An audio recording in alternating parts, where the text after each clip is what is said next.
Dewa Perang Yesikai. Bab 9.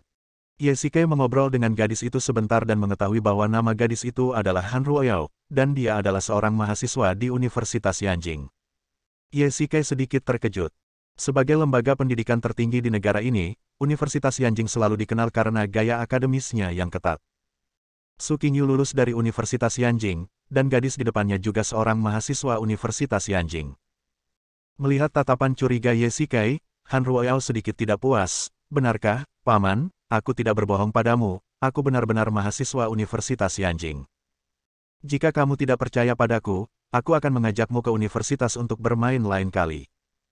Baiklah, aku percaya padamu, tapi kenapa kamu, seorang mahasiswa, malah datang ke bar selarut ini? Yesikai berkata dengan nada meremehkan, masih tampak sedikit tidak yakin.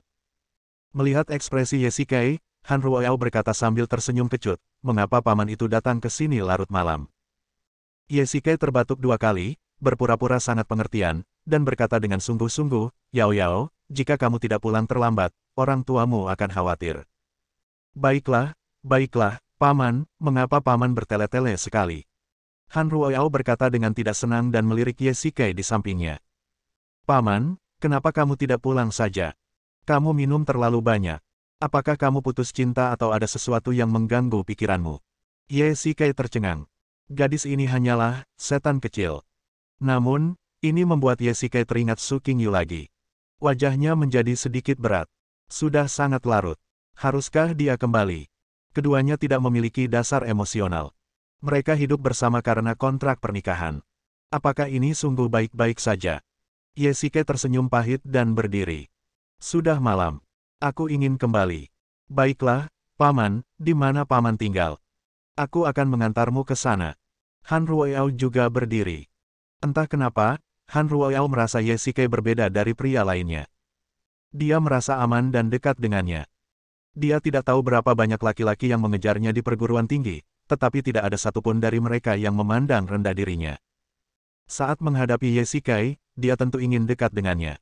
Saat keluar dari bar, angin dingin menerpa wajah Yesikai. Di mana dia tinggal? Keluarganya sudah tidak ada lagi di dunia, dan pernikahannya dengan istrinya hanya tinggal nama saja. Pada saat ini, Yesikai merasa sangat kesepian, seperti perasaan yang ia rasakan saat ibunya meninggal dunia. Hatinya sakit. Ayo pergi ke hotel terdekat. Setelah ragu-ragu cukup lama, Yesikai memutuskan untuk tidak kembali ke Taman Lisi dan hanya mencari tempat untuk tidur. Apa, paman, yang salah ku dengar? Han Ruoyao berkata malu-malu dengan suara genit. Sebenarnya dia tidak suka jika laki-laki terlalu dekat dengannya, tapi dia tidak punya peringatan terhadap Yesikai. Mungkinkah ini cinta pada pandangan pertama? Apa yang sedang kamu pikirkan? Aku tidak punya tempat tinggal sekarang. Yesikai menamparkan wajah Han Ruoyao. Bagaimana gadis ini bisa berpikir seperti itu? Sakit sekali, paman. Aku tahu aku salah. Han Ruoyao menundukkan kepalanya, tampak sangat sedih. Yesikai melihat Han Ruoyao mengendarai mobil sport Bentley Flying Spur. Han Ruoyao mengantar Yesikai ke pintu masuk hotel. Paman, apakah kamu ingin aku menemanimu ke atas? Yesikai menatap mata Han Ruoyao yang penuh harap dan menggelengkan kepalanya. Tidak, kamu harus cepat pulang. Dalam perjalanan menuju hotel, Han Ruoyao melihat Yesikai sedang dalam suasana hati yang sangat buruk. Meskipun dia tidak tahu mengapa, tetapi sepertinya itu ada hubungannya dengan keluarganya, terutama saat dia bertanya di mana dia tinggal, dia bisa dengan jelas merasakan kedalaman Yesikai. Menyaksikan Bentley itu menghilang dari pandangan, Yesikai berbalik dan berjalan masuk ke hotel. Pada saat ini, di dalam mobil di kejauhan, seorang pria berpakaian hitam sedang mengambil gambar dengan kamera. Dengan bunyi, klik, sebuah foto pun keluar. Pria itu menatap orang di foto itu, dan ternyata itu adalah Yesikai. Kemudian dia melaju perlahan menuju gerbang keluarga Chen. Di ruang kerja keluarga Chen, seorang wanita cantik sedang memproses dokumen. Wanita itu adalah Chen Yuxin, kepala keluarga Chen. Tiba-tiba terdengar suara langkah kaki di pintu. Dong-dong, terdengar ketukan di pintu. Chen Yuxin mengangkat kepalanya dan berkata, masuklah. Seorang wanita berpakaian Chongsam masuk. Dialah wanita berpakaian hitam yang berada di pemakaman hari itu. Ruoya, apakah ada yang salah? Chen Yuxin menundukkan kepalanya dan terus menangani dokumen. Chen Ruoya memiliki banyak hal untuk dilaporkan kepadanya setiap hari, tetapi sebagian besarnya adalah tentang kelompok, dan Chen Ruoya dapat menangani semua hal ini sendiri.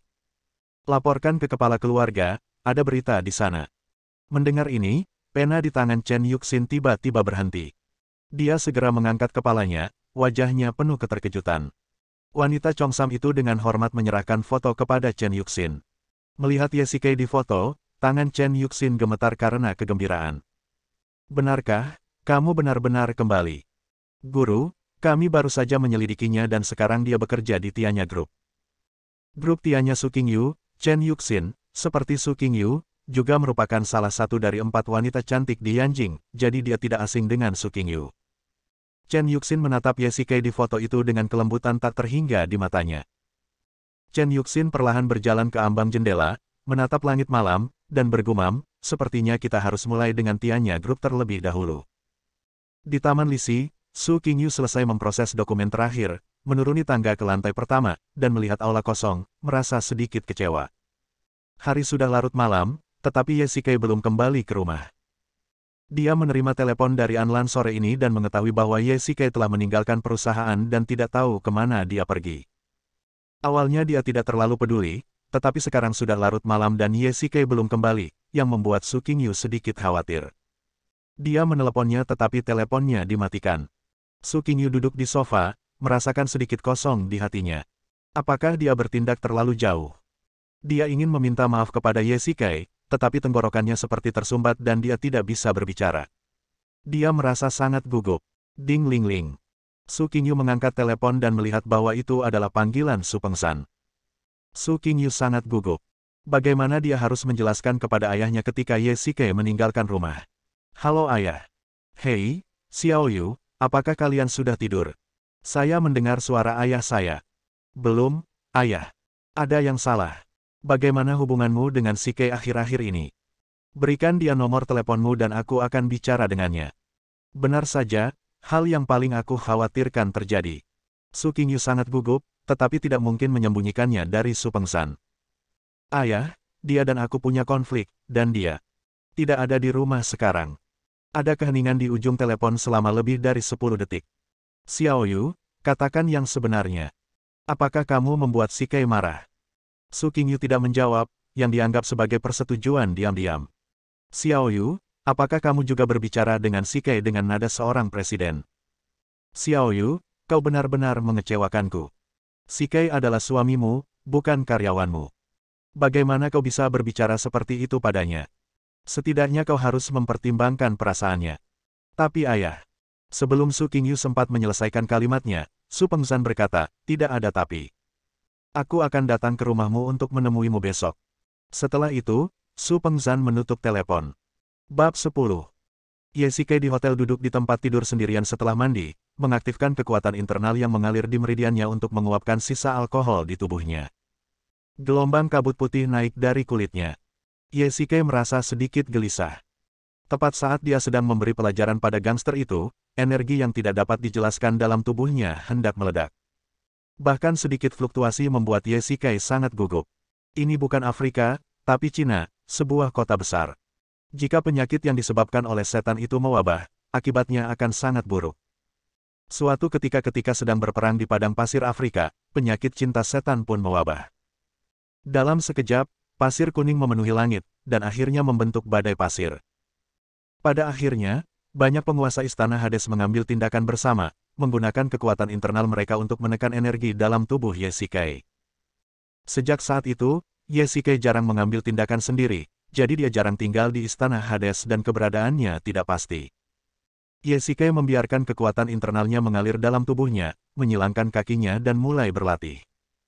Peristiwa hari ini membuat Ye Shikai sedikit sedih dan sedikit bingung. Dia merasa lelah secara fisik dan mental, terutama sikap Su Qingyu saat berbicara. Ye Shikai adalah orang yang agak chauvinistik. Dia mungkin memanjakan istrinya dan terkadang membiarkan istrinya menindasnya, tetapi jauh di lubuk hatinya, dia tidak menganggap dirinya sebagai seorang gigolo. Dalam hal seni bela diri, hanya sedikit orang di dunia yang berani menantangnya. Dalam hal kekayaan, istana dunia bawahnya menghasilkan jutaan dolar setiap hari, dan industrinya tersebar di seluruh dunia dan tidak terhitung jumlahnya. Miliaran dolar hanyalah setetes air di ember bagi istana dunia bawah, tetapi Ye Shikai tidak ingin Su Qingyu mengetahui hal ini. Lagi pula, hal-hal ini tidak mudah diterima oleh orang biasa, dan dia tidak ingin kembali pada kehidupan yang penuh perkelahian dan pembunuhan seperti itu. Namun, jika sesuatu terjadi di Istana Dunia Bawah, dia pasti akan mengambil tindakan. Saudara-saudaranya di Istana Dunia Bawah telah melalui hidup dan mati bersamanya, dan dia tidak akan pernah meninggalkan mereka, apapun yang terjadi. Keesokan paginya, Ye Shikai bangun sangat terlambat. Ketika dia mengeluarkan telepon genggamnya, dia mendapati telepon genggamnya dalam keadaan mati. Setelah memikirkannya, dia ingat bahwa dia mematikan telepon genggamnya karena marah ketika dia meninggalkan perusahaan kemarin. Ye Shikai menyalakan ponselnya, dan ada 68 panggilan tak terjawab, terutama dari Anlan, 2 dari Su Qingyu, dan 1 dari ayah mertuanya Su Pengsan. Kali ini giliran Ye Shikai yang merasa gelisah. Secara umum, Su Pengsan tidak akan menelepon. Tampaknya dia sudah tahu tentang dia dan Su Qingyu. Ye Shikai tahu bahwa Su Pengsan menyayanginya, jadi dia pasti memarahi Su Qingyu. Lupakan saja, bagaimanapun juga, dia adalah seorang pria, dan tidak peduli seberapa besar Su Qingyu memandang rendah dirinya, dia tidak bisa membiarkan seorang wanita dihukum. Ye Shikai bertekad bahwa jika Su Pengsan menyalahkan mereka, dia akan mengatakan itu adalah kesalahannya. Melihat lusinan panggilan dari Anlan, Ye Shikai merasa sedikit menyalahkan diri sendiri dan bersalah. Dia pergi kemarin tanpa mengucapkan sepatah kata pun dan tidak memberitahu Anlan, tetapi dia juga sangat tersentuh. Rekaman panggilan menunjukkan Anlan terus-menerus meneleponnya sejak ia meninggalkan perusahaan hingga larut malam. Ye Shikai menekan tombol panggilan balik dengan gugup, dan panggilan tersambung dalam beberapa detik. Hai, Ye Shikai, kamu baik-baik saja. Kemana kamu pergi kemarin? Aku meneleponmu, tetapi teleponmu tidak aktif. Kamu di mana? Aku akan mencarimu. Sebelum Ye Shikai sempat berkata apa-apa, Anlan mengajukan pertanyaan kepadanya satu persatu. Anlan, jangan terlalu bersemangat. Aku baik-baik saja. Kemarin suasana hatiku sedang buruk. Aku pergi tanpa menyapamu. Apa? Kamu baik-baik saja? Kalau begitu, kenapa kamu tidak bekerja untukku? Wajah Ye Shikai penuh dengan keterkejutan. Apakah telinganya patah? Mengapa wanita ini sama dengan Su Qingyu? Dia mengubah wajahnya lebih cepat daripada membalik halaman buku. Di detik terakhir, Ye Shikai masih sangat tersentuh, dan di detik berikutnya, Ye Shikai tidak bisa berkata apa-apa. Aku memberimu waktu 20 menit. Kemarilah dan matilah. Setelah dia berkata demikian, telepon pun ditutup. Setelah buru-buru mencuci, Ye Shikai turun ke bawah untuk membayar, dan kemudian dengan cepat bergegas ke perusahaan. Melihat ekspresi cemas Ye Shikai, orang-orang di Departemen Hubungan Masyarakat tidak terkejut. Tampaknya sejak mereka mulai bekerja, mereka selalu terlambat atau pulang lebih awal. Di Tianya Group, dia satu-satunya yang terlambat. Tiba-tiba, ponsel Ye Shikai bergetar. Dia mengangkat telepon dan melihat bahwa itu adalah pesan teks dari Anlan. Ye Shikai, masuk. Dia pasti melihatnya melalui tirai. Ye Shikai tidak mengetuk pintu, tetapi langsung membukanya. Dia melihat Anlan duduk di kursi kantor dengan wajah marah, menatapnya. Ye Shikai, tidakkah menurutmu sebaiknya kau memberiku penjelasan? Setelah itu, Anlan perlahan berdiri dan berjalan menuju Ye Shikai. Wajah Ye Shikai penuh dengan garis-garis hitam. Ya Tuhan, bagaimana saya harus menjelaskan ini? Aku bilang bahwa Su Qingyu adalah istriku, lalu dia dihina. Anlan tidak mempercayainya. Kakak Lan, pernahkah kamu mendengar kalimat ini? Apa? Anlan bertanya. Saya ingin melakukan perjalanan kapan saja. Ye Shikai memasang ekspresi tak kenal takut. Lupakan saja, hasil dari segala sesuatu tidaklah penting. Ye Shikai, kau bajingan. Anlan menggertakkan giginya. Pria ini hanya mencoba membodohinya. Anlan mengangkat betisnya dan menendang Ye Shikai, tapi... Ye Shikai terbatuk 2 kali dan meraih betis Anlan yang ditendang, tetapi dia melihat sesuatu yang seharusnya tidak dia lihat. Ah, Ye Shikai, aku akan bertarung denganmu. Wajah Anlan merah, dia sangat pemalu, wajahnya semerah apel, lengannya melambai liar, dan sekarang dia berdiri dengan 1 kaki, tetapi dia tidak sengaja terpeleset. Tepat saat Anlan hendak terjatuh ke tanah, tiba-tiba sebuah tangan besar menopang punggungnya, sedangkan tangan satunya diletakkan di perutnya. Anlan menatap tangan Ye Shikai di perutnya. Beberapa detik kemudian, teriakan, bergema di seluruh Departemen Hubungan Masyarakat. Menteri An, Anda baik-baik saja. Tiba-tiba pintu kantor terbuka dan seorang sekretaris muda bergegas masuk. Ia terkejut dengan pemandangan erotis di depannya. Menteri yang biasanya bersikap dingin dan sedingin es itu dipeluk oleh seorang pria, dengan salah satu tangan pria itu berada di perut menteri tersebut. "Maaf mengganggu Anda, Menteri." Melihat kejadian itu muka sekretarisnya menjadi merah, ia pun berlari keluar dengan tergesa-gesa dan menutup pintu di belakangnya. "Bajingan, kenapa kau tidak membiarkanku bangun?" Ucap Anlan sambil melepaskan diri dari pelukan Ye Shikai, menatap Ye Shikai dengan mata marah dan wajah muram. "Kecelakaan? Itu hanya kecelakaan. Kakak Lan, jangan marah." Bajingan ini punya keuntungan dan masih bertingkah seperti anak baik, dia pasti tidak akan melepaskannya." Anlan berbalik dan kembali ke tempat duduknya. Ding ling ling, ponsel Ye Shikai berdering. Ternyata itu panggilan Su Qingyu. Ye Shikai ragu-ragu sejenak, tetapi tetap menjawab panggilan itu. "Halo, apa kabar? Ye Shikai, bisakah kamu datang ke kantor?" Suara Su Qingyu lemah, lebih seperti permohonan. "Bersambung."